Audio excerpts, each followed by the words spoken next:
Hey there, and welcome to The Cutest Little Thing. I am Andrea, and I'm so glad you have joined me for today's video.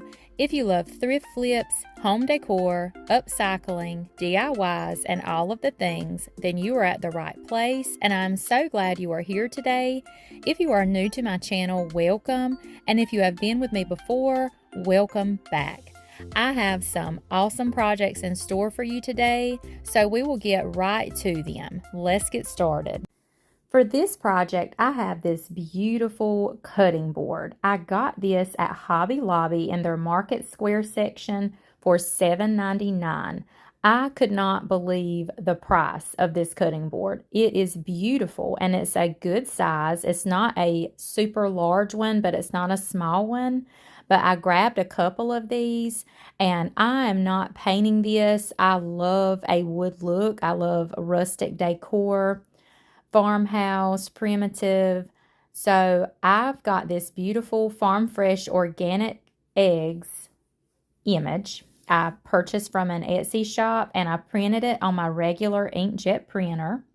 And I'm simply going to decoupage this image onto this cutting board. That is the printer paper, the exact size. I didn't cut it or anything. That is the size, I believe, like an 8 by 10. And I just applied a good even coat of Mod Podge everywhere. It pretty much took up the entire cutting board, so I just went ahead and applied it everywhere. I just laid it down very carefully. You want to be sure you get it centered, and you want to be sure it's even. Now, I will say, as you can see, I'm working in sections, because if you have a larger section, you need to apply Mod Podge. If you're not careful, it will begin drying. Now, you can always do the iron method, and if you do that, it's okay if it dries. But I was not doing the iron-on method today, so I just applied a section of Mod Podge. I got my image started. I went ahead and laid it down and started smoothing it out. I like to use a balled-up piece of saran wrap to help run. It just runs right across your image so smooth, and it helps to get out any wrinkles or creases or air bubbles. And once you get that section adhered, you just apply your next section of Mod Podge and complete the process until your entire image is down and adhered to your piece. And so, as you can see, I just applied that next section of Mod Podge. Now I'm rubbing down. Well, today I'm using this little sandwich baggie. I guess I couldn't find my piece of saran wrap.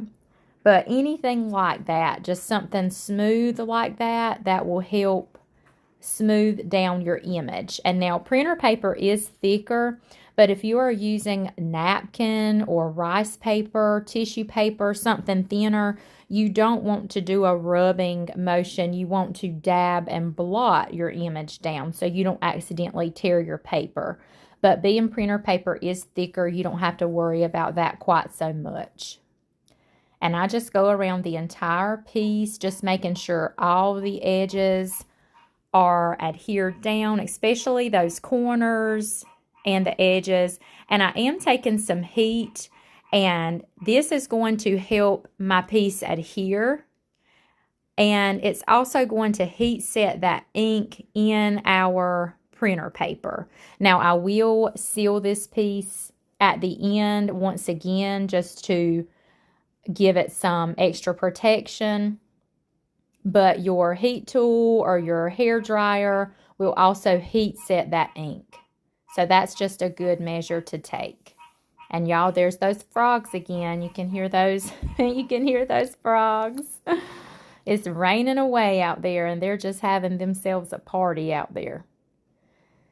So look how pretty this is looking. Now, I will say, this particular image, you could choose if you wanted it black and white, or if you wanted a vintage antique look, which gives you that creamy, off-white, almost coffee stain look. So that is how it prints. But you can also, if you purchase an image that doesn't give you that option, you can also purchase antique stain colored paper from Amazon. I have purchased that paper before. I will see if I can find that link for you to drop in the description, but I have not ordered it in a while. But if I can't find it and it's not in the description, all you have to do is search Amazon and you should be able to find it. And of course, we had to add a bow to our cutting board. I just wanted to use neutral colors, so I had some burlap ribbon that I cut into sections. And I also had that lace that I love. Y'all know how I love this lace I get off of Amazon. And I do get the ivory color. They have options for different colors. And I just like to get that ivory color. I had a little rusty star. I wanted to embellish the center of my bow. I get these little rusty stars off of Amazon. I thought that would add a cute little touch, and it would also match our image really well as all the colors. And all the colors just tied in together so beautifully. I just love this piece so much. And I just hot glued that bow to the base of the handle of the cutting board. Now I wanted to add just a little something extra, so I have these little half beads I get off of, you guessed it, Amazon. Y'all can tell I'm an Amazon shopper. I painted them with some black chalk paint. I have Waverly in the color ink. That's just, I've had that paint forever. It has lasted for so long, and this summer I have been working through my stash, working through products I already have on hand, and working through my thrifted finds that I've had sitting in my stash a good while. So I am still thrifting here and there and purchasing items here and there, but my goal for this summer has been to use up what I have and have had for a while. But look how cute this turned out. I just hot glued those little half beads, one in each corner, and I just thought that added a cute touch, and it goes with the black lettering in the image. Now I'm going in with Dixie Belle's Best Stain Wax in the clear. I applied this wax all over the image. I wanted to seal in. I know we already heat set our image, but like I was telling you at the end of the project, I like to add another sealer just for some extra protection. So I added this wax all over my image. When I use my inkjet printer to print out my images, whether it be on printer paper or rice paper or tissue paper, I like to, well, I take that back. With my printer paper, I like to seal, I heat set and then I seal with wax. I don't like doing a coat of Mod Podge over. It just seems to discolor the image and even sometimes smear some of the ink. So I just don't like doing that, and I love wax because it does not do that. Now with thinner pieces like napkins or rice paper, I will more than likely most of the time use a spray sealer. And my go-to spray sealer is Rust-Oleum's Clear or a Mod Podge matte sealer because I don't want the sheen and the shine. I just want it sealed and protected. And I am going in right here with a little bit of, after I've applied that clear wax, I'm going in with a little bit of Dixie Belle's brown wax. And I just wanted to dirty that label up just a little bit more here and there. I'm barely getting any wax on my brush and blending that into that label. And here is our finished piece. I just absolutely love how this turned out. I hope you do too. Let me know in the comments what you think. And y'all, I just love these cutting boards from Hobby Lobby. Here is another one I did with another image.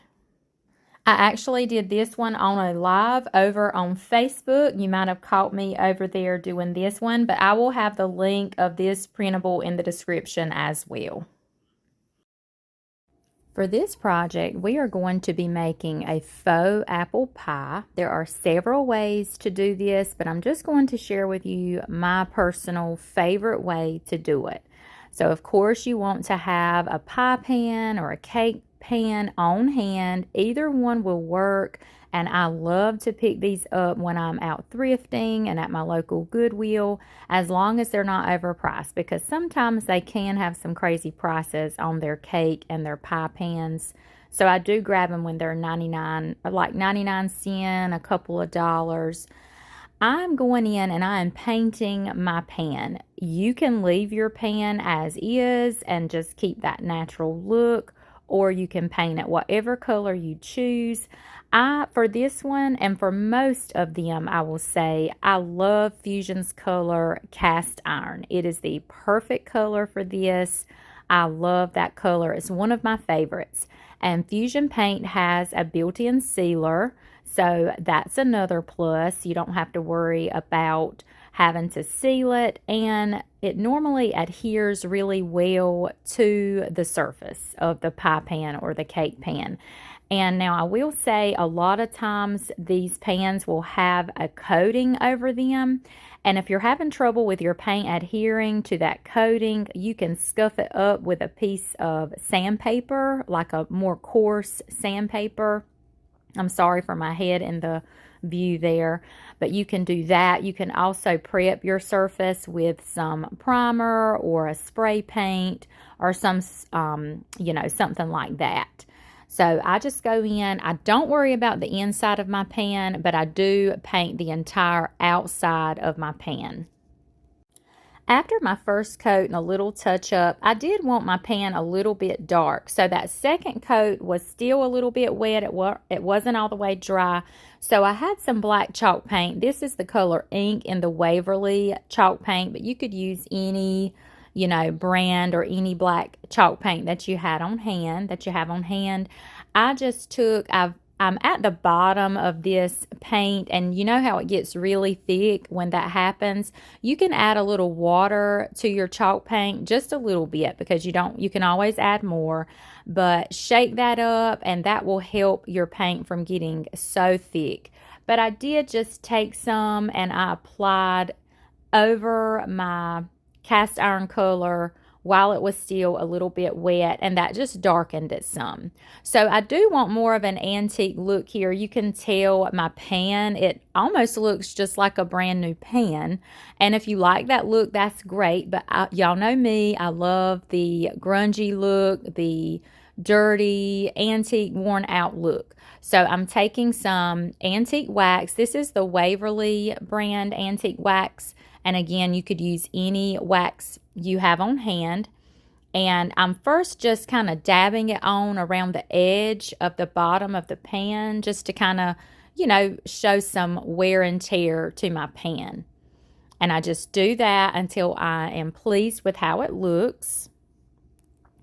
And then I decide to just go in and paint the whole outer, the bottom, the sides, everywhere of the pan. And I just kind of blend that antique wax into my paint, and I let that dry really well. And if it's not drying that great, you can wipe back the excess, and you can also wipe back that excess just to get the look that you're going for.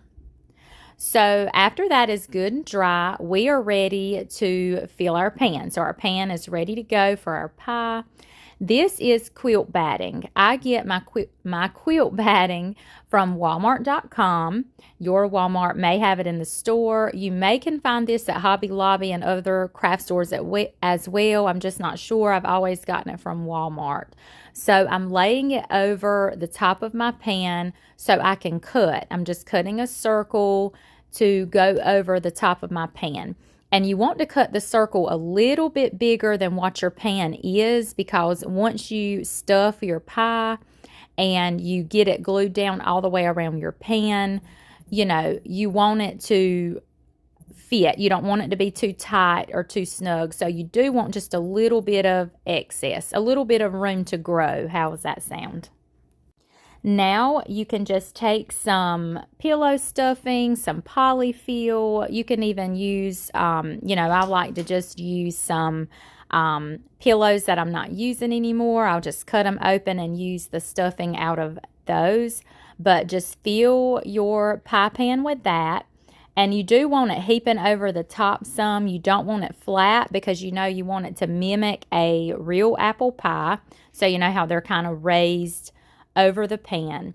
And then I just put my quilt batting back down that we previously cut, and I just start hot gluing all the way around. You just work in sections. I'll hot glue a little section, and then I'll press the quilt batting down, hot glue the next little section, press that quilt batting down, and continue that. Go all the way around until all of your quilt batting is hot glued to your pan.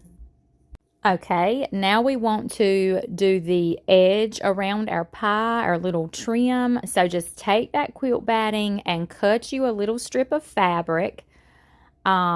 You can, I'm not really sure, you can kind of eye there how wide it is. I don't want to tell you a measurement because I don't measure, I just kind of eye it.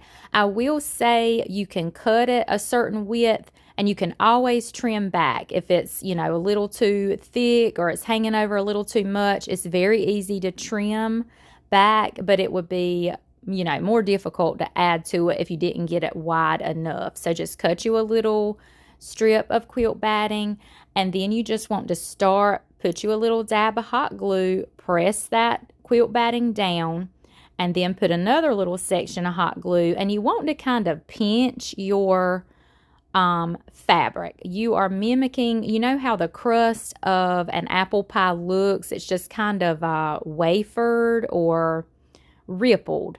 So you are mimicking that look. So if you'll put that dab of hot glue that down and then kind of press your fabric in, you will create, you can kind of see the little design we are creating. And you just continue that process. Put you a dab of glue and just do a dab at a time. A dab will do you, right?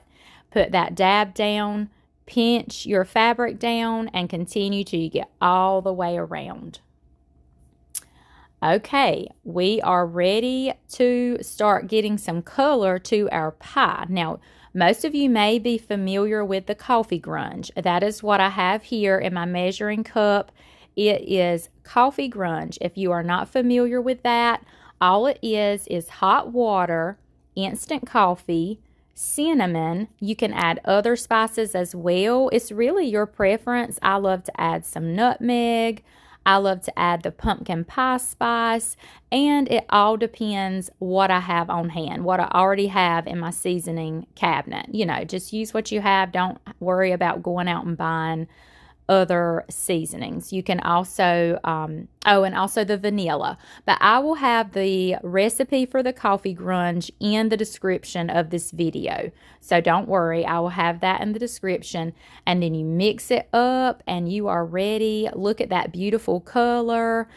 And just brush it over that quilt batting, over your pie. You are creating the color here for your apple pie.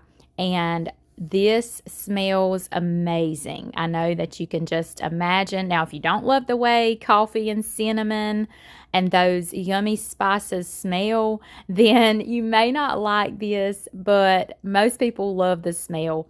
And it keeps its smell. I have a faux apple pie that I've had, I know, over a year, maybe getting close to 2 years now, but it still has that yummy smell to it. So it definitely keeps its smell over time. But you just want to dab that in. Here I am using a smaller paintbrush to get it around our faux crust, to get especially in all of that detail.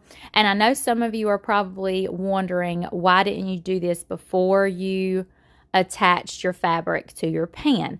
I have done both ways. I have, you know, coffee grunged my fabric after, and I have coffee grunged it before.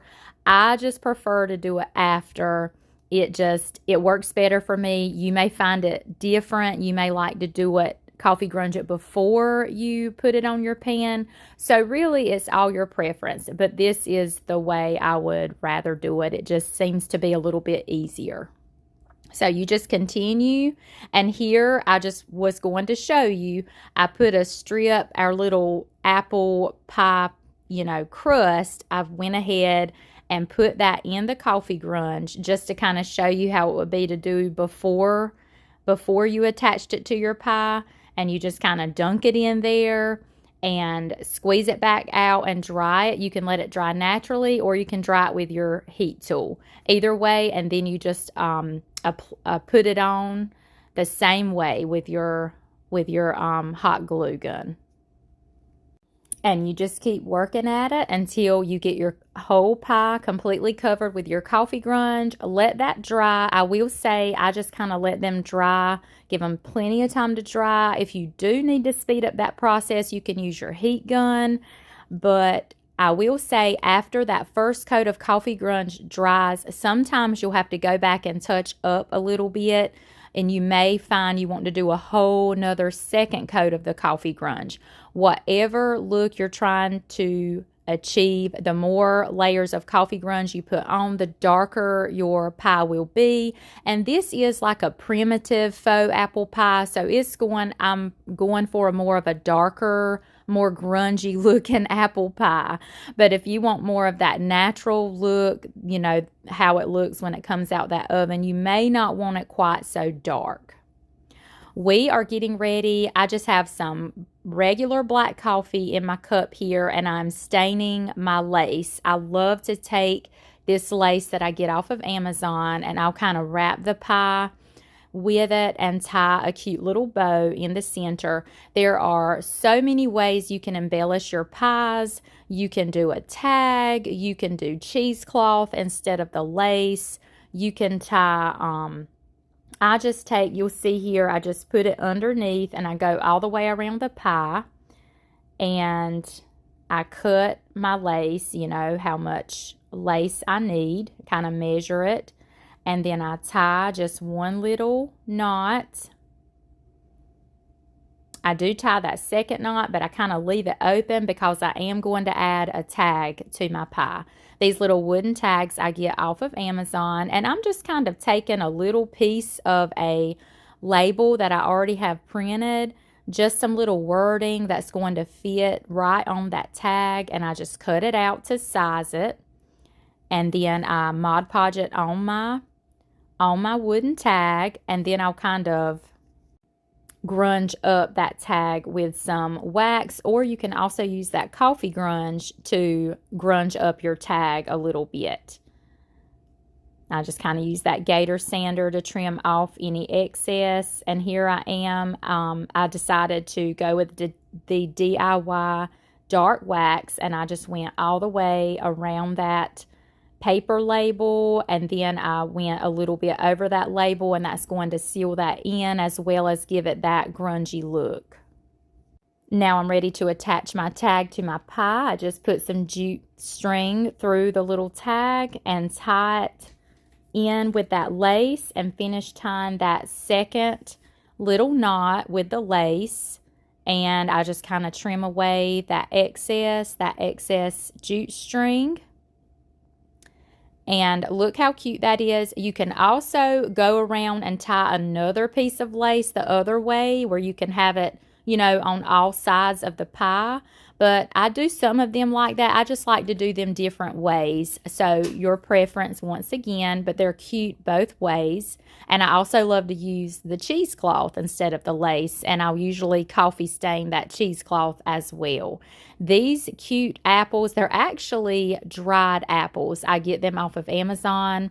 They come in a bag. That will be linked in the description as well. I do like to grunge them up with the coffee grunge. All I do is take that paintbrush and brush over with that coffee grunge I'm showing you here. And I will add with your coffee grunge, as it sits out, the spices will kind of go to the bottom. So you'll have to keep stirring it, you know, while you're using it, and you have it sitting out. And between uses, you want to store it in your refrigerator because it will grow mold if you leave it out room temperature too long. And after I get those apples grunged up with my coffee grunge, I just kind of lay them around on the pie. I do secure them with hot glue just because they are going in my booth, you know, and I just don't want them falling off or anything like that. But you can hot glue them or just kind of lay them up there however you would rather. And look how cute that is. Another cute thing to add are those cinnamon sticks. I've added those before to embellish the pie as well. But here is our grubby, primitive faux apple pie. These are so fun to make. I hope that you go and make one. Also, these are the full-size apple pies. You can also make the little mini apple pies, and those are cute as well. Let me know what you think. If you caught me live on Facebook last week, you saw us make the primitive tin canister set as well as the country farmhouse hanger. And the primitive faux apple pie paired so well with those and created the cutest little vignette for my booth. Friends, we have reached the end of today's video. I hope you enjoyed these projects. And I hope that I have inspired you to create your own faux apple pie. Don't forget, you can create them in the mini size as well, and they are so cute in a tiered tray or simply sitting on a shelf. As promised, I was going to give you a sneak peek of one of my booths in my local hometown of Whiteville, North Carolina. Just giving you a little peek. Here is my display of the Sweet Pickins milk paint. Don't forget, if you are interested in any Sweet Pickins milk paint or waxes, you can contact me through my Facebook business page, through Messenger. Just send me a message and I will be glad to help you choose your colors and get them sent to your door.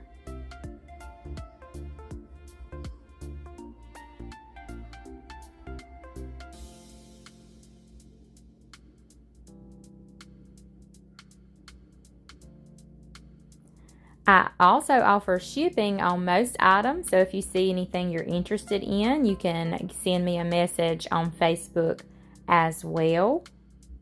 Thank you so much for watching today's video. I hope that you will share it with a friend or two, and don't forget, hit that subscribe bell if you have not already, and I will see you on the next video.